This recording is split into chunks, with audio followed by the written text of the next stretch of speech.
Headlines presented by Elegant Steel, India's #1 QST बार, देश का भरोसा। केंद्रीय गृह मंत्री अमित शाह का 2 दिवसीय झारखंड दौरा, रांची पहुंचने पर बीजेपी नेताओं ने किया भव्य स्वागत। कल हजारीबाग में बीएसएफ के 59वां स्थापना दिवस समारोह में होंगे शामिल। देवघर एम्स को पीएम मोदी की बड़ी सौगात, देश के 10,000वें जन औषधि केंद्र का ऑनलाइन उद्घाटन। गढ़वा को आज करोड़ों की विकास योजनाओं की सौगात देंगे सीएम हेमंत सोरेन। मेरार प्रखंड में है आपकी योजना आपकी सरकार अभियान। मेडिकल जांच के बाद उत्तराखंड से कल रांची लौटेंगे मजदूर, दिल्ली के झारखंड भवन में करेंगे रात्रि विश्राम, कल होगी घर वापसी। जूनियर वर्ल्ड बॉक्सिंग चैंपियनशिप के सेमीफाइनल में पहुंची बॉक्सर अमीषा किरकिट्टा, सेमीफाइनल में रोमानिया की बॉक्सर से होगी भिड़ंत। Headlines presented by Elegant Steel, India's #1 QST बार, देश का भरोसा।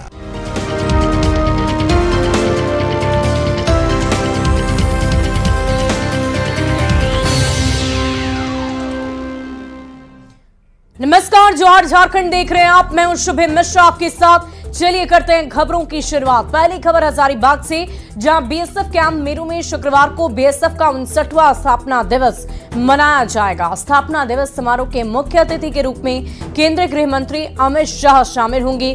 केंद्रीय मंत्री अमित शाह रांची आने के बाद सीधे हेलीकॉप्टर से हजारीबाग के बीएसएफ कैंप मेरू पहुंचे, जहां बीएसएफ के अधिकारी सहित केंद्रीय शिक्षा राज्य मंत्री अन्नपूर्णा देवी, बीजेपी विधायक मनीष जायसवाल, पूर्व विधायक मनोज यादव सहित कई बीजेपी कार्यकर्ताओं ने गर्मजोशी के साथ बीएसएफ कैंप स्थित केंद्रीय गृह मंत्री अमित शाह का स्वागत किया। आपको बताते चले कि शुक्रवार को सुबह 10 बजे के बाद बीएसएफ के जवान और अधिकारियों की ओर से स्थापना दिवस के मौके पर कई कार्यक्रम आयोजित किए जाएंगे। इसके अलावा परेड का भी आयोजन होगा। वहीं इस कार्यक्रम को लेकर बीएसएफ के अधिकारी और जवान की ओर से सुरक्षा के पुख्ता इंतजाम किए गए हैं।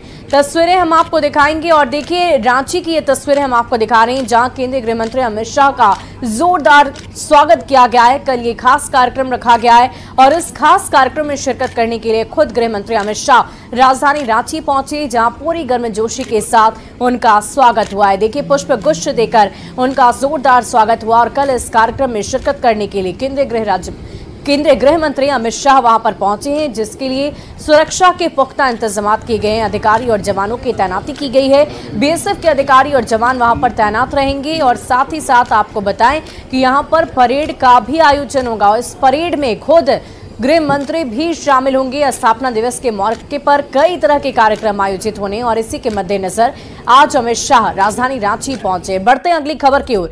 देवघर एम्स में पीएम मोदी के ऑनलाइन 10वें औषधि केंद्र के उद्घाटन पर वीडियो कॉन्फ्रेंसिंग के माध्यम से केंद्रीय मंत्री और सांसद में नैनो फर्टिलाइजर प्लांट के साथ औषधि केंद्र का निरीक्षण किया। केंद्रीय मंत्री मनसुख मांडविया ने कहा कि नमो ड्रोन दीदी के लॉन्च से महिलाओं को कृषि के क्षेत्र में सफलता मिलेगी। साथ ही लिट्टीपाड़ा और सुंदर पहाड़ी में हुई आदिवासी बच्चों की मौत का कारण बुनियादी कमी और डॉक्टर की कमी को बताया है। साथ ही ये भी कहा कि क्षेत्र में औषधि केंद्र खुलने से गरीब जनता को बेहतर इलाज के लिए सुविधा मिल सकेगी। जो कहा था वो करा। आज गरीब के घर में चूल्हा जलता है, गरीब को मुफ्त 5 केजी अनाज मिलता है, उसके घर में गैस का सिलेंडर है, घर के ऊपर पैसे के साथ उसको मुफ्त इलाज की गारंटी भी मिलती है। क्षेत्र में डॉक्टर की सुविधा नहीं है, एमआरआई की सुविधा नहीं है, पैथोलॉजी की सुविधा नहीं है। आपको पता है कि छोटा सा एक्सीडेंट हो जाएगा तो उसको दुर्गापुर, कलकत्ता, भागलपुर और रांची के अलावा दिल्ली के अलावा कोई विकल्प नहीं है। उस पिछड़े इलाके में माननीय प्रधानमंत्री जी ने एम्स दिया, इससे बड़ी सौगात क्या हो सकती है। सबसे पहले तो मैं खुद को बहुत सौभाग्यशाली समझती हूँ कि मुझे ये जन औषधि केंद्र चलाने का मौका मिल रहा है, क्योंकि एज मोदी जी ने भी कहा है कि ये जो परियोजना है ये कम धन में जन जन तक पहुँचाने की योजना है। यानी कि यहाँ पे आपको बहुत ही कम प्राइस में, यानी दवा मार्केट के प्राइस से लगभग 50 से 90% तक की छूट पे दवाएं मिलती है। और खबर बोकारो से, जहां बीएसएल प्रबंधन ने लीज रिन्यूअल संबंधी फाइनल नोटिस देकर महिला कॉलेज से लगभग 24 करोड़ देने की मांग की है। वहीं महिला कॉलेज के प्रिंसिपल डॉक्टर मंजू सिंह ने बीएसएल को पत्र लेकर आर्थिक स्थिति खराब होने की वजह से पैसे नहीं दे पाने में असमर्थता जताई है। साथ ही साथ बीजेपी विधायक बिरेंची नारायण ने यह भी कहा कि बोकारो स्टील की लापरवाही की वजह से लगातार सेल की जमीन पर कब्जा हो रहा है। स्टील सिटी की छात्राओं की सुविधा के लिए सेल प्रबंधन ने महिला कॉलेज की स्थापना की थी। सेल का मांग जो चिट्ठी जो मुझे मिली है उसमें उन्होंने 23 करोड़ 50 लाख कुछ और अमाउंट है, मतलब लगभग वो 24 करोड़ समझिए ही वो मांगा गया है, जो बोकारो महिला कॉलेज के बस की बात नहीं है। ये अफिलिएटेड कॉलेज है ना, अफिलिएटेड कॉलेज है। यहाँ सरकार से साल में कुछ अनुदान मिलता है जिससे हम लोग किसी तरह लड़कियों से कुछ फी, वो भी फी पूरा नहीं लेते हैं, हम लोग कॉलेज चल रहा है। तो इस स्थिति में हम लोग कहीं से भी सक्षम नहीं हैं कि सेल की इस मांग को हम लोग पूर्ति कर सकें। बहुत ही दुखद है। बीएसएल जो प्रबंधन है उसका काम सिर्फ स्टील उत्पादन करके उसको बेचकर मुनाफा कमाना नहीं है, बल्कि उसका काम यहाँ की जो जन सुविधा है उसको भी मुहैया कराना है।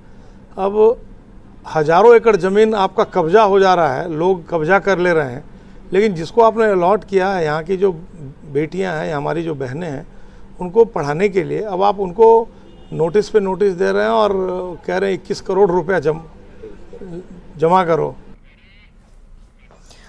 और आगामी चुनाव को ध्यान में रखते हुए कांग्रेस ने इस संगठन को मजबूत करने के लिए प्रखंड स्तर पर बहुत बड़ा फेरबदल किया है। प्रदेश प्रभारी और प्रदेश अध्यक्ष के दिशा निर्देश कांग्रेस ने 8 जिले के 15 प्रखंड के अध्यक्ष को बदल डाला है। 15 प्रखंड में नए प्रखंड अध्यक्ष को नियुक्त किया गया।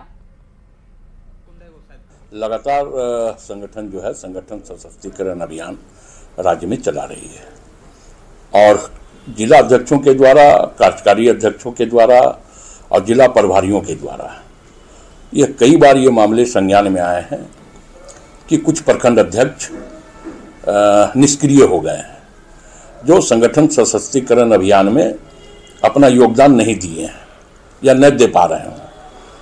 तो कार्यकारी अध्यक्ष और जिला प्रभारी की अनुशंसा के उपरांत प्रदेश प्रभारी आदरणीय अविनाश पांडे जी के अनुमोदन के बाद जो है 15 प्रखंड अध्यक्षों को निष्क्रियता के आरोप में, शिथिलता के आरोप में उनको पदमुक्त किया गया है। और अगली खबर आपको लोहरदगा से बताएंगे, जहां महिलाओं को सशक्त और आत्मनिर्भर बनाने के लिए सखी मंडल और एफपीओ लगातार काम कर रही है। एफपीओ सिरीम निरेम फार्मर प्रोड्यूसर कंपनी से 800 महिला किसान को जोड़ा गया है। प्रधान और नाबार्ड एनजीओ की मदद से महिलाएं आत्मनिर्भर बनने की दिशा में लगातार आगे बढ़ रही है। एफपीओ से जुड़कर महिलाएं पारंपरिक खेती के साथ साथ उत्पाद वस्तुओं को बड़े बाजार तक पहुंचाकर अच्छी आमदनी कमा रही है।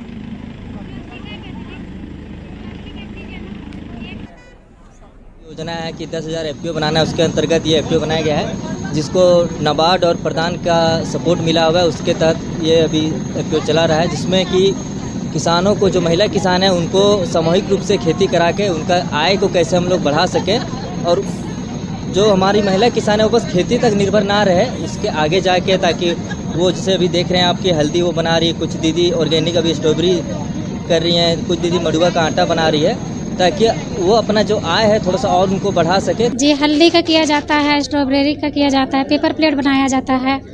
तो हल्दी तो हम खुद से ही उत्पाद करते हैं और उसको खेत से निकाल के लाके फिर उबालते हैं, सुखाते हैं, उसके बाद खुद से ही पाउडर बनाते हैं, पैकेजिंग करते हैं और एफपीओ के माध्यम से हमारा सेल होता है। फार्मर प्रोड्यूसर कंपनी लिमिटेड कुड़ू से हमारे साथ में हमारे अभी 800 किसान हमारे साथ जुड़ी हुए हैं, महिला किसान, और उसमें से अभी हम लोग जैविक की ओर जा रहे हैं और हमारे अभी जैविक तरीके से हल्दी, हमारे एफपीओ के अंदर से हल्दी और जितनी भी सब्जियां और फिर अभी मड़ुआ का आटा, पेपर प्लेट, स्ट्रॉबेरी, ये सब ऑर्गेनिक है। और अभी हमारा कंपनी को आगे बढ़ाने के लिए हम उसके माध्यम से बिक्री करते हैं। और उत्तराखंड की सिलगेरा टनल से निकाले गए झारखंड के मजदूरों को 1 दिसंबर को एयरलिफ्ट कर रांची लाया जाएगा और इसका आदेश सीएम हेमंत सोरेन ने अधिकारियों को दे दिया है। आपको बता दें कि हेमंत सोरेन ने अधिकारियों को निर्देश दिया है कि टनल में झारखंड के 15 मजदूर जो फंसे हैं उन्हें वापस लाया जाए। टनल से सभी के सकुशल बाहर निकलने के बाद उनको हवाई मार्ग से झारखंड लाने की मुकम्मल व्यवस्था कर दी गई है। सरकार की ओर से बताया यह भी जा रहा है कि 15 मजदूर और उनसे मिलने गए 12 परिजनों को इंडिगो एयरलाइन से वापस लाया जाएगा। आज देहरादून से दिल्ली पहुंचेंगे और कल दिल्ली से राजधानी रांची पहुंचेंगे। इंडिगो की फ्लाइट से सभी को शाम 8 बजे राजधानी रांची लाया जाएगा। वहीं झारखंड की जो श्रमिक टनल से सकुशल बाहर निकाले गए उन्हें लेकर झारखंड के नोडल अफसर भुवनेश प्रताप सिंह राजधानी रांची जाएंगे। न्यूज 18 से खास बातचीत में भुवनेश प्रताप सिंह ने बताया कि आज शाम को प्लेन से दिल्ली और कल दिल्ली से राजधानी रांची उन्हें लेकर जाएंगे। भुवनेश प्रताप सिंह से बातचीत की है संवाददाता अनुपम मिश्रा ने। जो नोडल अफसर यहां पर पहुंचे हुए हैं ऋषिकेश एम्स से मजदूरों को उनके घर तक पहुंचाने के लिए, वो हमारे साथ बातचीत करने के लिए हैं। सर, क्या नाम है आपका? मैं भुवनेश प्रताप सिंह। भुवनेश जी, जिस तरीके से मजदूरों को यहां से ले जाना है, उत्तराखंड की धामी सरकार ने और ऋषिकेश एम्स ने यहां पर जो व्यवस्थाएं की हैं, उसके बाद मेडिकल क्लियरेंस भी अब मिल चुका है, क्या तैयारी आपकी है? देखिए, यहाँ पर बहुत अच्छा इंतजाम रहा और हमारे सारे मजदूर सकुशल वापस आए हैं। अब हम हमारे मुख्यमंत्री जी के आदेश के आलोक में सभी लोगों को यहाँ से फ्लाइट में दिल्ली लेके जाएंगे और फिर दिल्ली से फ्लाइट में रांची लेके जाएंगे। कुल कितने मजदूर आप अपनी मेडिकल क्लियरेंस के बाद झारखंड लेकर के जा रहे हैं और क्या बताया गया है आपको? 15 हमारे मजदूर हैं, उन सभी का मेडिकल क्लियरेंस हो चुका है। 13 परिजन हैं, उनको भी हम अपने साथ लेके जा रहे हैं। तो कुल 28 लोग दिल्ली से फ्लाइट से कब रवाना होंगे दिल्ली से झारखंड के लिए? शाम को 7:40 वाली फ्लाइट से हम लोग दिल्ली जा रहे हैं और कल शाम को 6:20 वाली फ्लाइट से रांची जाएंगे। रांची के लिए कल रवाना होंगे जी। जो अस्पताल के डॉक्टर्स हैं ऋषिकेश एम्स के, उनसे आपकी बात हुई होगी, स्वास्थ्य को लेकर के क्या जानकारियां आपको दी गई हैं? मेरी डायरेक्टर से और मेडिकल सुपरिटेंडेंट दोनों से बात हुई है और उनका सब सही है, हमारे सारे पेशेंट सही हैं। तो ये झारखंड से जो नोडल अफसर आए हुए थे, उन्होंने यहाँ पर जानकारी दी है कि सभी मजदूर पूरी तरह से स्वस्थ हैं और उनको ये आज जौलीग्रांट से दिल्ली लेकर के जा रहे हैं और कल दिल्ली से ये उनको रांची लेकर के जाएंगे और पूरी तैयारियां हो गई हैं और ये बाई एयर लेकर के मजदूरों को जा रहे हैं। कैमरामैन योगेन के साथ अनुपम मिश्रा, न्यूज 18, ऋषिकेश एम्स।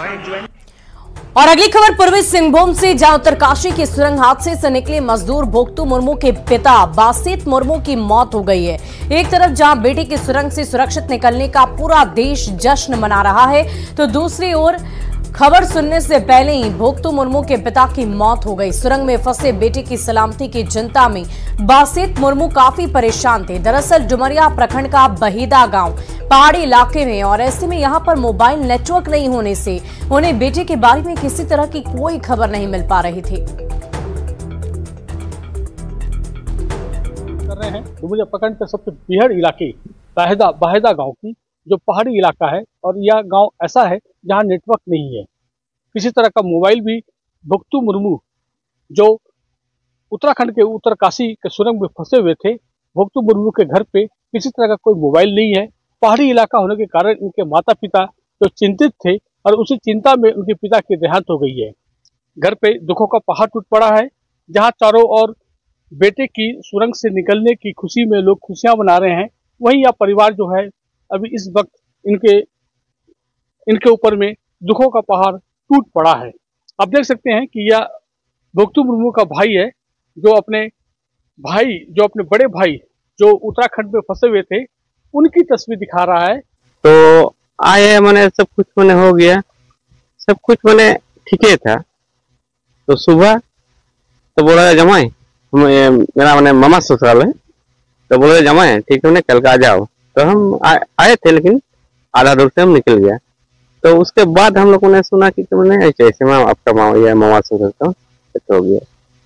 घर में क्या चिंता थी? चिंता में कैसे? चिंता मैंने और बेटा कर रही चिंता तुम मुर्मू के और क्या में उत्तराखंड में फांसी हुआ है, वो पहाड़ गिर गया ना, वही फंस गया। और हाँ चिंता में है, हाँ पिताजी बहुत चिंता है। हाँ मेरा पिताजी ही मर गया। तो यहाँ पर सीओ और थाना प्रभारी यहाँ पर पहुंचे हुए हैं। हम उनसे भी जानते हैं कि ये खबर उनको कब मिली और फिलहाल जो स्थिति यहाँ बनी हुई है, किस तरह प्रशासन की ओर से, प्रखंड की ओर से क्या मदद हर संभव किया जा सकता है? और फिलहाल अभी परिवार का परिस्थिति को देखते हुए अभी इनसे बातें करूंगा। जो स्थिति बनी हुई है इस गांव में नेटवर्क नहीं है, इस गांव में किसी तरह का इस परिवार के पास में मोबाइल नहीं था, जिस कारण से पिता को पुत्र के बारे में किसी तरह का कोई जानकारी नहीं थी। चिंता के कारण उनके पिता की देहांत हो गया है, गिरने के कारण उनकी मौत हुई है और यह पूरा परिवार जो है पूरी तरह शोक में डूबा हुआ है। प्रभंजन कुमार, न्यूज़ 18, जमशेदपुर। और उड़ीसा पुलिस ने झारखंड के 3 लुटेरों को गिरफ्तार कर लिया है। पुलिस ने ट्रक से पाइप चोरी करने के आरोप में तीनों को गिरफ्तार कर लिया। उड़ीसा पुलिस ने झारखंड पुलिस की मदद से तीनों को अलग अलग थाना इलाके से गिरफ्तार किया है। पुलिस ने 8 टन पाइप भी बरामद कर लिया। आपको बता दें कि पुलिस ने सिमडेगा थाना क्षेत्र से भी एक आरोपी सलमान खान को पकड़ा है। हाफिजुल अंसारी को लोहरदगा जिले के कुड्डू से पकड़ा गया, जबकि ट्रक चालक अब्दुल्ला अंसारी को रांची के मैक्लुस्कीगंज से गिरफ्तार किया गया। गिरफ्तारी के बाद तीनों को जेल भेज दिया गया है। और बढ़ते अगली खबर की ओर। अगली खबर गिरिडीह से आपको बताएं, जहां ताराटाड़ के ग्राम लाटोरी को संज्ञा पहाड़ी में पुलिस ने 3 अपराधियों को गिरफ्तार किया। तीनों अपराधियों को जंगल में 10 किलोमीटर दौड़ाकर पकड़ा गया। तीनों साइबर अपराधी पहाड़ी में छिपकर लोगों से ऑनलाइन ठगी किया करते थे। गिरफ्तार अपराधियों में 2 गिरिडीह के, 1 धनबाद का रहने वाला है। एसपी के निर्देश पर जिले में अब तक 64 साइबर अपराधियों की गिरफ्तारी कर ली गई है। साथ ही 163 मोबाइल फोन भी जब्त किए गए। पुलिस का खौफ अब इतना है कि साइबर अपराधी अब दूसरे जिले का रुख कर रहे हैं।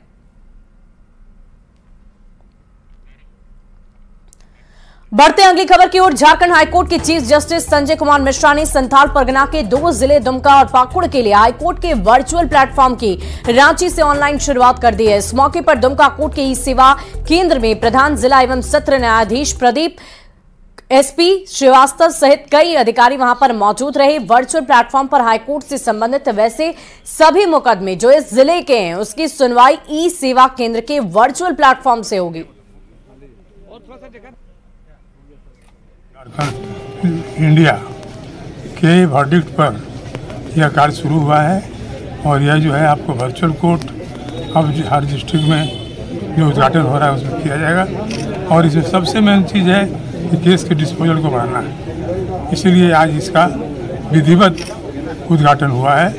इससे आम व्यापारियों में काफ़ी खुशी और हर्ष है और इससे आम व्यापारियों को बहुत लाभ मिलेगा। जो हम लोग को रांची जाना पड़ता था हर केस के लिए हर डेट में, वो वर्चुअली यहाँ पे सुनवाई हो जाएगा। इससे बहुत लाभ मिलेगा कम समय में और कोई खर्च नहीं होगा। बिना खर्च का हम लोग दुमका में सुनवाई कर सकेंगे। इससे व्यापारियों में हर्ष है। और जामताड़ा में साइबर थाना पुलिस ने साइबर अपराधियों पर दबिश दी है। करमाटाड़ के मुरलीडीह और घोषबाद गांव में छापेमारी के दौरान 5 साइबर अपराधी गिरफ्तार किए गए। इनके पास से आईफोन के साथ ही 19 mobile phone, 34 SIM card, 2 ATM card, 2 सोने की चेन और 1 लॉकेट बरामद की गई है। एसपी ने बताया कि ये अपराधी क्रेडिट कार्ड और टाटा कार्ड का केवाईसी अपडेट करने के नाम पर आंध्र प्रदेश और मध्य प्रदेश के लोगों को साइबर ठगी के लिए फिशिंग कॉल किया करते थे। थाना प्रभारी साइबर के नेतृत्व में एक टीम का गठन किया था, जिन्होंने करमाटाड़ थाना अंतर्गत घोषबाद ग्राम और मुरलीडीह में छापेमारी की। छापेमारी के क्रम में सत्यापन सूचना का हुआ और 5 अभियुक्तों को गिरफ्तार किया गया है, जिनका नाम रियाज अंसारी, विशाल मंडल, विदुर महतो, जयंत विश्वास और अजय यादव है। अभी प्रथम दृष्टया जो मोबाइल से पता चला है उसमें पता चला है कि टाटा का जो केवाईसी अपडेट करना और क्रेडिट कार्ड के केवाईसी अपडेट करने में इनके ट्रांजेक्शन हुए हैं। मोबाइल की जो जांच की गई है उसमें प्रथम दृष्टया ये बात साबित भी हुई। और हजारीबाग के मेडकुरी गांव के बलबल तालाब का पानी चर्मरोग को दूर कर देता है। 200 साल पुराना ये तालाब किसी भी मौसम में नहीं सूखता, चाहे वो गर्मी का मौसम हो या ठंड का या फिर बरसात। तालाब के किनारे बजरंगबली का 200 साल पुराना मंदिर है। चैत्र मास की 9वीं तिथि के दिन यहाँ पर भव्य मेले का आयोजन होता है, जिसमें 30 गाँव के लोग शामिल होते हैं। जो है हमारे सिवाने नदी से ऊपर भाग 40 फीट के ऊपर में है, लेकिन इसका पानी कभी सूखता नहीं है और इसमें खुजली दिनाए कहीं किसी को भी हो आकर इस मिट्टी को लगा लेता है और स्नान करता है, उसकी खुजली की बीमारी समाप्त हो जाती है। इसको हम लोग धर्मस्थल बनाए हुए हैं। हर रामनवमी में यहाँ पूरे पंचायत का झंडा आता है, प्रोसेक्शन मनाया जाता है और माने इसकी शक्ति पूजा में बहुत बड़ा आस्था है। कि कितने बार नहाना होता तब जाके खुजली का? एक बार नहा के जाने से पानी लेके लोग यहाँ से चला जाएगा, अपने घर में भी 2-3 बार नहाने के बाद खुजली समाप्त हो जाती है। और गुमला की राजकीय उत्क्रमित मध्य विद्यालय के शिक्षकों पर ग्रामीणों ने स्कूल से गायब रहने का आरोप लगाया। इस स्कूल में सिर्फ 2 ही शिक्षक हैं, जबकि छात्रों की संख्या बहुत ही ज्यादा है और ऐसे में बच्चों का भविष्य अंधकारमय हो गया है। मास्टर आया, बिना हाजिरी ले ले, बिना प्रार्थना करवा ले गया है। बच्चा लोग सब कोई ऐसी खड़ा होकर प्रार्थना किया है, जितना बच्चा था। उसके बाद मतलब उसके बाद में गिना खाली क्लास ऑफिस भी नहीं खोला था, चाबी उसके पास था या नहीं था नहीं देखे, मगर वो वहाँ से गिना घुसा। उसके बाद में गिना वहाँ से निकल के अपना फैमिली परिवार के साथ में 4 चक्का में आया था, लोहरदगा वाला। वहाँ से गिना 10 मिनट के बाद में गिना छुट्टी। क्या नाम है टीचर का? हेड टीचर का तो निरंजन नाम है, गुमला का है, और इसका तो नहीं जान रहे हैं क्या नाम है। आज स्कूल काले बंद है? मास्टर मीटिंग गया है। मीटिंग गया है बोल के? दोनों मास्टर? एक मास्टर। एक मास्टर का नाम है? साहिल। स्कूल आए रहे हैं? हाँ। दोनों सर आए रहे हैं? एक सर। कौन सर आए रहे? साहिल। का कहलक? छुट्टी दिया और बोला कि हम जा रहे हैं घाघरा मीटिंग है। और देवघर के हरला जोड़ी में कार्तिक पूर्णिमा के दूसरे दिन बहुत विशाल मेला लगा। हरला जोड़ी वो जगह है जहां से बाबा बैद्यनाथ की स्थापना का संबंध जुड़ा हुआ है। मान्यता तो ये भी है कि जो श्रद्धालु शूल कुंड में स्नान कर मिट्टी का सेवन करते हैं उन्हें चर्म रोग और पेट की बीमारी कभी नहीं होती। और अधिक जानकारी दे रहे हैं संवाददाता मनीष दुबे। जाने वाला देवघर में कई ऐसी परंपरा है जो आज भी उसका निर्वहन किया जाता है। इस वक्त हम मौजूद हैं देवघर के हरला जोड़ी में और आज कार्तिक महीने के पूर्णिमा के बाद आज हरला जोड़ी मेला लगता है और भारी संख्या में यहाँ पर भक्त श्रद्धालु पहुँचते हैं। यहाँ पर शिव मंदिर है, वहाँ पर पूजा करते हैं और इस मेले का आयोजन में शिरकत करते हैं। काफ़ी संख्या में यहाँ पर भीड़ जुटती है। शंभू है, यहाँ इस लिंग की पूजा करने से लोगों को सभी प्रकार की मनोकामनाएं पूर्ण होती है। और ख़ास करके कार्तिक महीना में जो लोग यहाँ व्रत करते हैं, लहसुन प्याज वगैरह छोड़ते हैं, तो वो कार्तिक पूर्णिमा के दूसरे रोज़ यहाँ एक भव हर रोग कुंड है, उस कुंड में स्नान करके और यहाँ पूजा करके अपने व्रत को तोड़ते हैं। घुगनी मूढ़ी भी यहाँ पर? घुगनी मूढ़ी का यहाँ तो प्रचलन ही है, क्योंकि 1 महीना भर लोग लहसुन प्याज नहीं खाते हैं, तो पूजा के बाद वो दान दक्षिणा दे करके और घुगनी मूढ़ी खा करके अपने व्रत को तोड़ते हैं। मूढ़ी घुगनी के स्टॉल लगे हुए हैं। हम जो तस्वीरें आपको दिखा रहे हैं वो देवघर के हरला जोड़ी से ये दिखा रहे हैं और यहाँ पर ये भव्य मेले का जो है आयोजन किया जाता है। कार्तिक पूर्णिमा के दूसरे दिन इस मेले का आयोजन किया जाता है, जिसमें भारी संख्या में यहाँ पर भक्त पहुँचते हैं। भव कुंड में स्नान ध्यान करके बाबा मंदिर में यहाँ पर पूजा करते हैं और फिर यहाँ के पकवान का लुत्फ उठाते हैं। तो कई श्रद्धालु जो हैं यहाँ पर बाबा धाम से पहुँचते हैं, देवघर से पहुँचते हैं, साथ ही साथ अगल बगल के गांवों से भी यहाँ पर पहुँचते हैं और बाबा मंदिर में यहाँ पर पूजा करने के बाद यहाँ के पकवानों का भी लुत्फ उठाते हैं। मनीष दुबे, न्यूज़ 18 देवघर। और गिरिडीह की कपिलो पंचायत में तमिलनाडु के कोयम्बटूर के जनप्रतिनिधियों ने विकास कार्यों का जायजा लिया। इस दौरान पंचायत के मुखिया ने सभी को पंचायत के अंदर चलाई जा रहे विकास योजनाओं की जानकारी दी। बताया जा रहा है कि अन्य राज्यों के मुकाबले झारखंड में पंचायतों को कम बजट दिया जाता है, बावजूद यहाँ के विकास कार्य अच्छे किए जा रहे हैं, जिससे सीखने और समझने के लिए तमिलनाडु से प्रतिनिधि आए हुए हैं।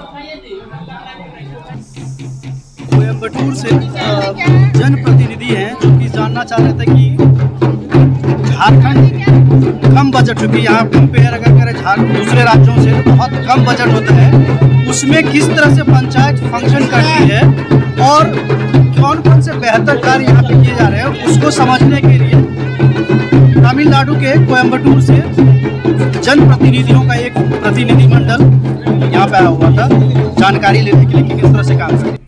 और फिलहाल इस बुलेटिन में अभी के लिए बस इतना ही, लेकिन न्यूज़ 18 बिहार झारखंड पर खबरों का सिलसिला लगातार जारी है।